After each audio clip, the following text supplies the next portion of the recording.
Speedway Report is produced and broadcast by the Zeus Radio Network for Racers Reunion Radio. Well, the French Grand Prix gave example to every stereotype of F1 critics.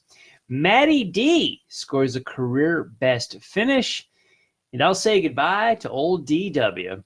All this and more. Welcome to Speedway Report, Monday, June the 24th, 2019. From the shores of Lake Norman in Race City, USA, Mooresville, North Carolina, I'm Patrick Reynolds, and thank you for joining the fastest half hour in racing. With this being June 24th, you probably know it's coming out of me. If you know me well, crossed flags are in the air. We are halfway to Christmas Eve. 6 months from tonight, Santa comes down the chimney. I hope none of you turn the channel because of that, but it's in my nature to point these things out because they're important. And with June 24th and only 6 months left until Christmas Eve, let's step into the Speedway Report Victory Lane Lap and talk about the first full weekend of official summer racing. The Monster Energy NASCAR Cup Series was in Sonoma, California yesterday afternoon. Martin Truex Jr. scored his third win in the Wine Country Road Course area. The trucks raced at Gateway Raceway at St. Louis, Missouri. Ross Chastain avenged a disqualification from the race previously to score one on the mile-and-a-quarter oval in St. Louis. NASCAR's K&N Pro Series West was the undercard in Sonoma. Noah Gragson took the win there, and there's not without a little bit of controversy that we're going to get into shortly. Indy cars were on the picturesque, beautiful bucket list racetrack for me in Road America, Wisconsin. Alexander Rossi laid the smackdown on the field, winds up in victory lane. And in Formula One, Lewis Hamilton won the French Grand Prix. Yeah, we'll touch on that too tonight. NHRA, our straight line friends, were in Norwalk, Ohio. And all four classes, or all four of the national touring classes, were in action. In Top Fuel, Blake Alexander won on the final round. Matt Hagan was your winner in Funny Car. Tanner Gray took down the Pro Stock Wally, and Eddie Krawick scored the victory in Pro Stock Motorcycle. On the dirt tracks, the World of Outlaw late models ran their sanctioned Firecracker 100 in Lernersville, Pennsylvania. Originally scheduled for a 3-day affair, Mother Nature took night number one on Thursday. Friday night, local hero Mike Norris took home $6,000 for the A-Main win. Saturday night's Big 100 won by Tim McCready. He cashes a check for a cool $30,000. World of Outlaw sprints were in Beaver Dam, Wisconsin on Saturday night. Brad Sweet was your A-Main winner. They had intended to race last night in Dubuque, Iowa. They were rained out and canceled. That event will not be made up.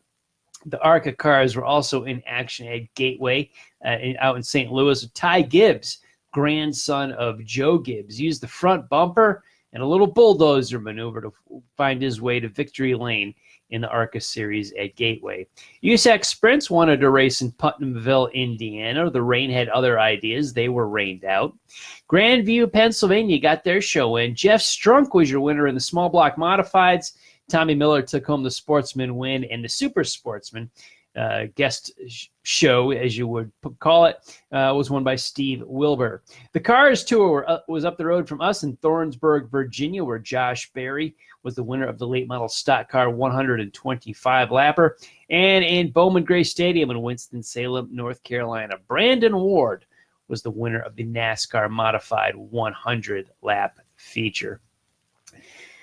Well, where do we want to begin tonight? I know where I'm going to begin, where I want to begin with the great Darrell Waltrip, old DW, Fox Sports broadcaster. I know him from his days back in driving. Let's talk about Darrell Waltrip for a while here, as he definitely deserves some airtime.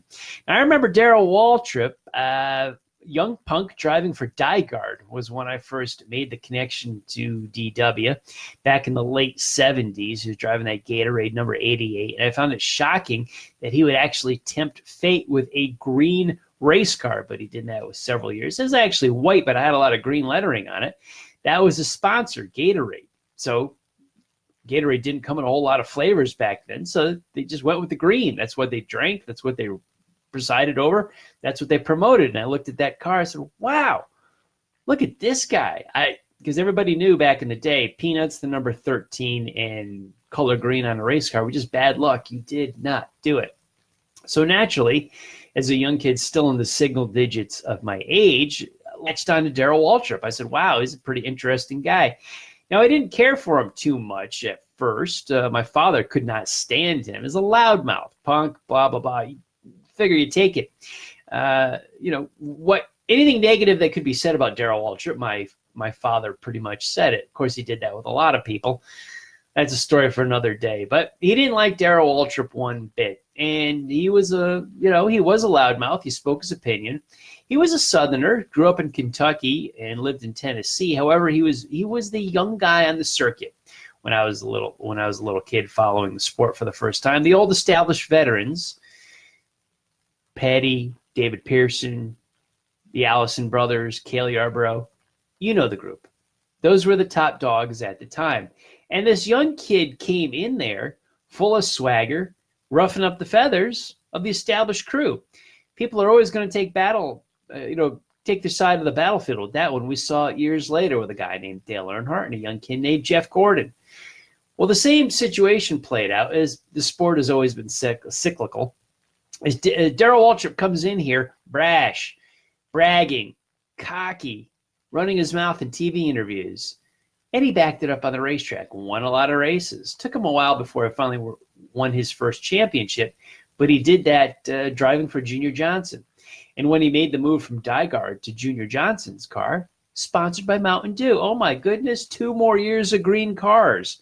Yeah, well, in 2 years, he won 24 races in those green colors with Mountain Dew. In his 3rd year with Junior Johnson, they just swapped the sponsorship from Mountain Dew to Pepsi, and he won 6 more. So he won 30 races in a 3-year span with the soft drink sponsorship. But he was brash, he was young, he ran his mouth, and he won championships and won a whole lot of races. And I didn't really care for him at this point because, well, I kind of reflected my father's point of view. I don't know if I formed my own opinion on Darrell, but I listened to my dad, and the smart money was to just agree with Dad. Yet there was something about old Darrell. I did like the aspect of him. I liked how he was asked a question and spoke his mind. Now let's correct an urban legend here for a moment. Darrell Waltrip never challenged any fans to a fist fight. No. Let me tell you the story, and we'll blow the urban legend myth here. He challenged fans to meet him in the parking lot at Kmart. Yes, he did that, but it wasn't for a fight. Let's tell the story. Darrell was at a racetrack. I don't recall which one. It might have been the one here in Charlotte. But during the week leading up to the race, he had an autograph session at a local store. He was there in the parking lot, meeting fans, taking pictures, signing autographs. He gets to the track that weekend. He's largely booed because, well, Darrell got booed a lot in those days. That was his thing. The fans reacted in a lot of boos. And he said, boy, I wish they could have met me in the Kmart parking lot. Somebody in a news medium, they do some irresponsible journalism, picked up that quote that he wanted the fans to meet him in the parking lot and took it as Darrell challenging fans to a fist fight. No, he never did that. He wanted fans to meet him in the parking lot because he had an autograph session. It would have given the fans a chance to chat with him, to say hello, to get to know him a little bit and see what a nice guy he was. He never challenged any fans to a fist fight. Never did.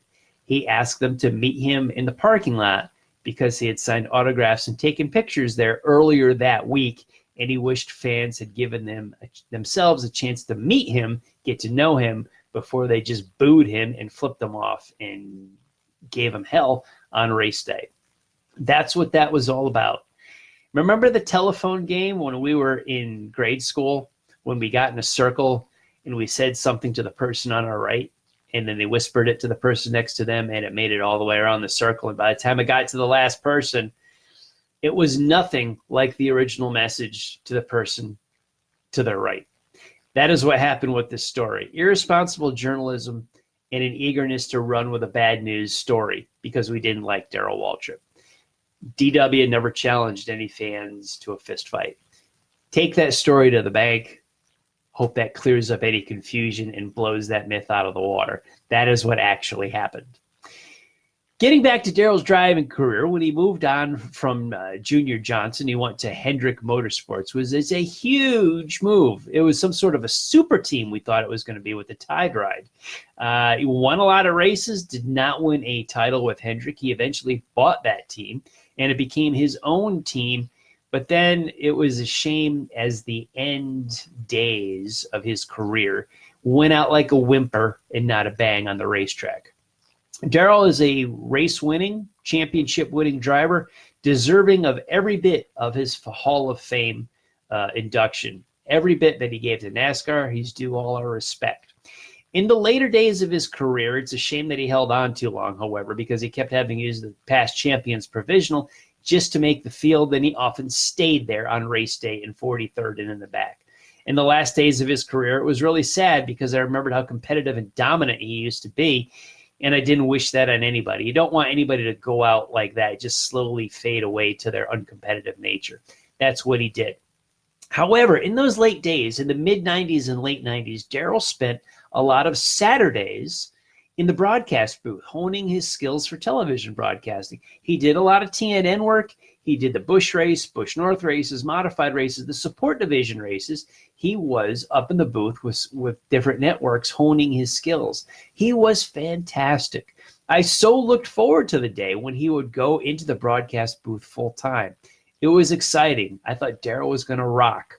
The original concept with Fox was Mike Joy's Pat Summerall would be paired with Darrell Waltrip's John Madden. That was going to be the combination for when NASCAR moved to Fox. Darrell retired as a driver in 2000, picked up a microphone full-time in 2001 as Fox took over and NASCAR took over the broadcast contract for the entire sport. Darrell moves into the broadcast booth, and honestly, I have been disappointed. I was never a fan of his in the broadcast booth.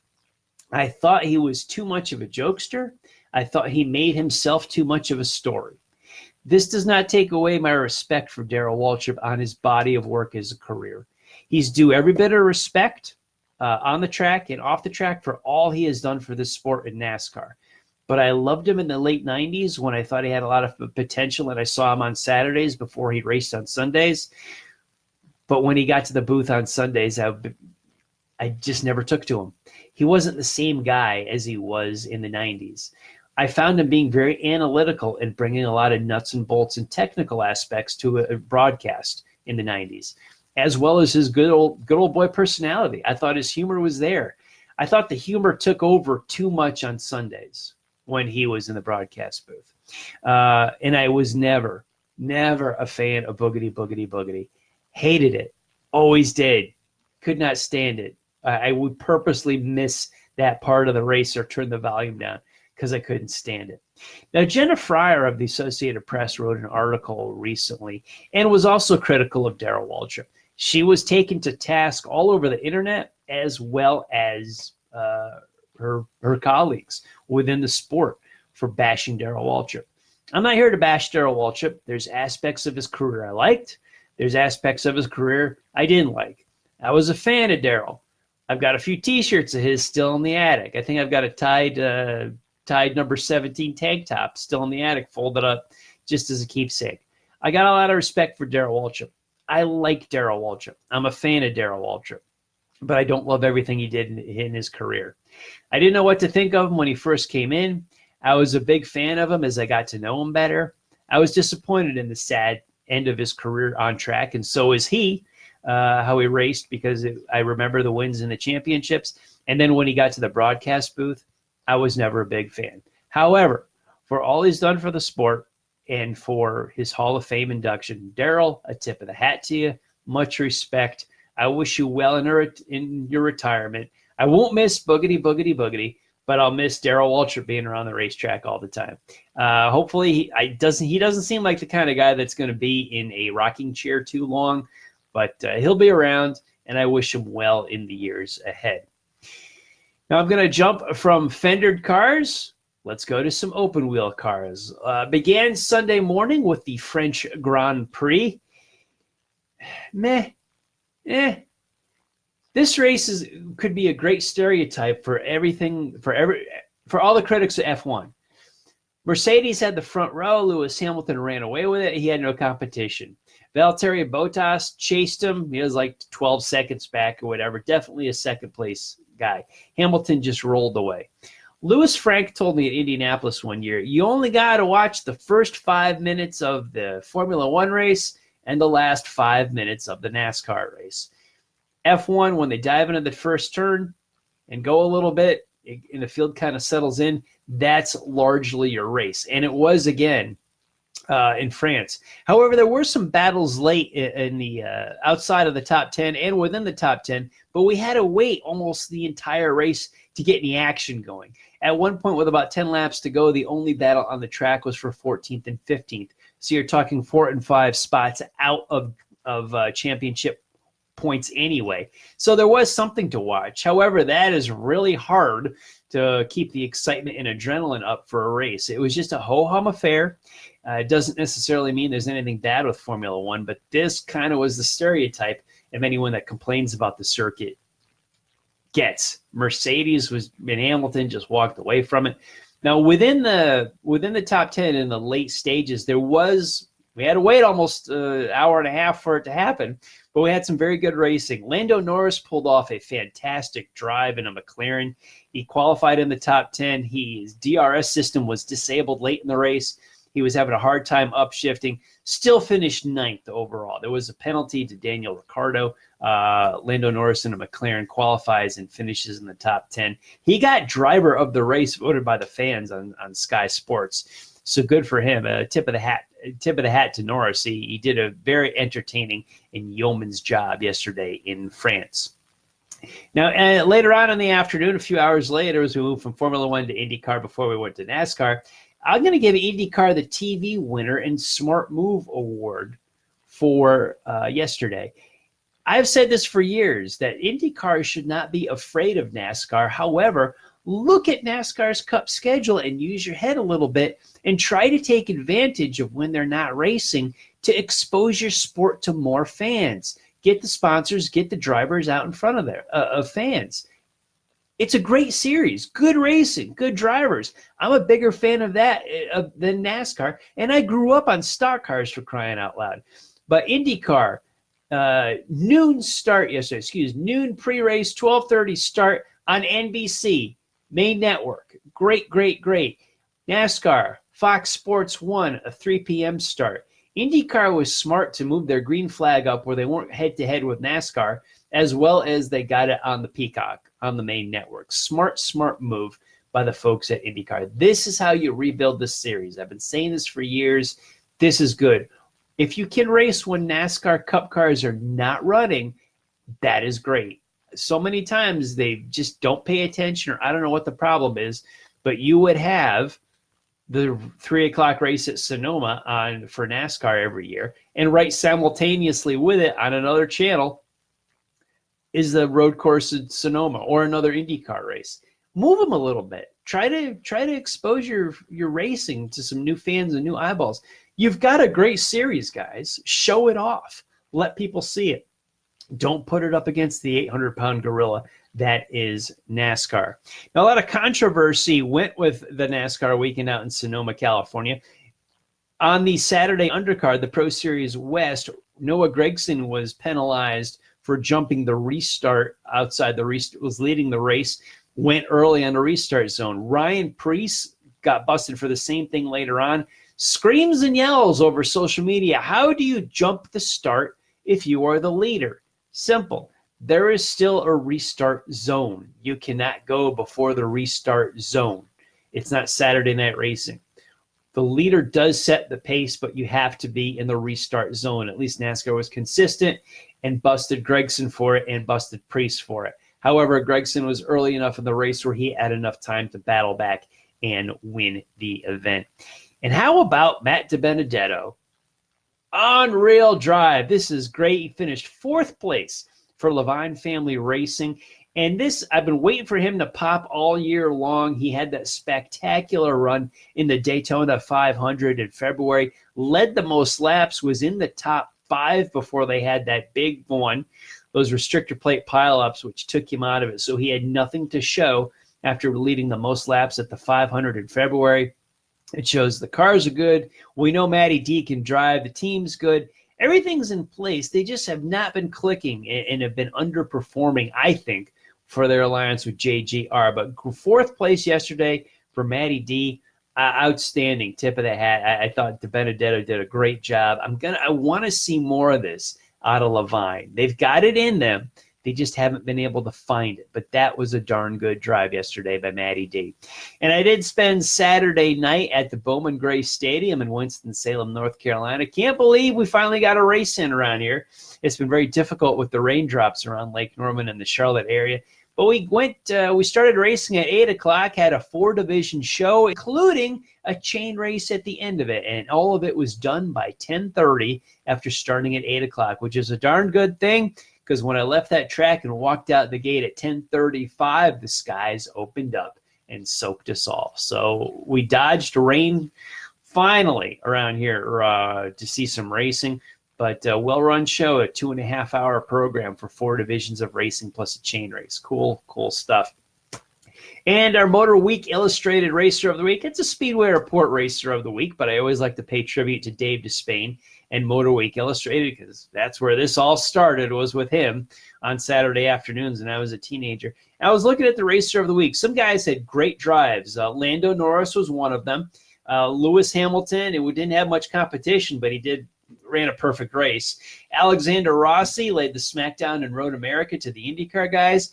And I struggled with this. All 3 legitimate nominations. I think they were good for Racer of the Week, but I'm going to go De Benedetto. Matty D, I think he got more out of that car than the other guys got out of their cars for the level of what he had and for the level of what he's doing. That was good to see. So Racer of the Week this week for Speedway Report. Give it to Matty D, and we'll award that to Matt De Benedetto.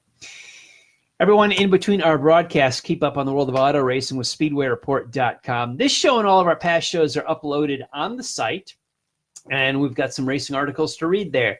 Let's go through the social media rundown. I'm all over the place. On Facebook, I'm on Racers Reunion and on Speedway Report with Patrick Reynolds. On Twitter, I'm at Speedway Report and at Speedway Pat. I'm at Instagram at Speedway Pat. RacersReunion.com. We've got shows in the forum. I'm also on LinkedIn, and we've got 2 YouTube channels with this stuff. We're all over the web. Find us, Speedway Report, or check me out. Speedway Pat's a common handle. Big thanks to everyone on the Facebook Live feed for joining the conversation during the show tonight. It's good to be back. Thank you for watching. Go see a race at a track near you. We just hit the official start of summer. Drag strips, ovals, road courses, everything. Go to a track this weekend and support the sport, please.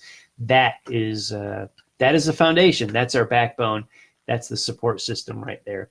And I want to give a big thanks to the military past and present for the freedoms we enjoy as Americans in our daily life, including the simple things like bench racing right here on a Monday night. Freedom is not free, and a veteran paid that bill for us. To all of the men and women who are defending freedom and watching Speedway Report, take care of yourselves and come home soon. A special salute to the teachers, school staff, firefighters, police officers, and paramedics in our own communities. They are quiet and modest heroes every single day. God bless and thank you. You have been watching Speedway Report from the shores of Lake Norman in Race City, USA, Mooresville, North Carolina. Please like our Facebook page, Speedway Report with Patrick Reynolds, and you can follow me on Twitter at Speedway Pat. Now, on the Drag Racing List Facebook page right now is Drag List Live, so when you're done with Speedway Report in a few minutes, head on over to the Drag Racing List page because we've got some good drag racing talk there. BP, JB, and BS are manning the controls at the Drag Racing List Facebook page. Now, I'll be back here live on Facebook in 1 week. It'll be Chicago's big quadruple header weekend, IMSA's 6 hours at the Glen, the Austrian Grand Prix, and a whole bunch of short track racing. Thanks for spending some time with us. I will see you next week.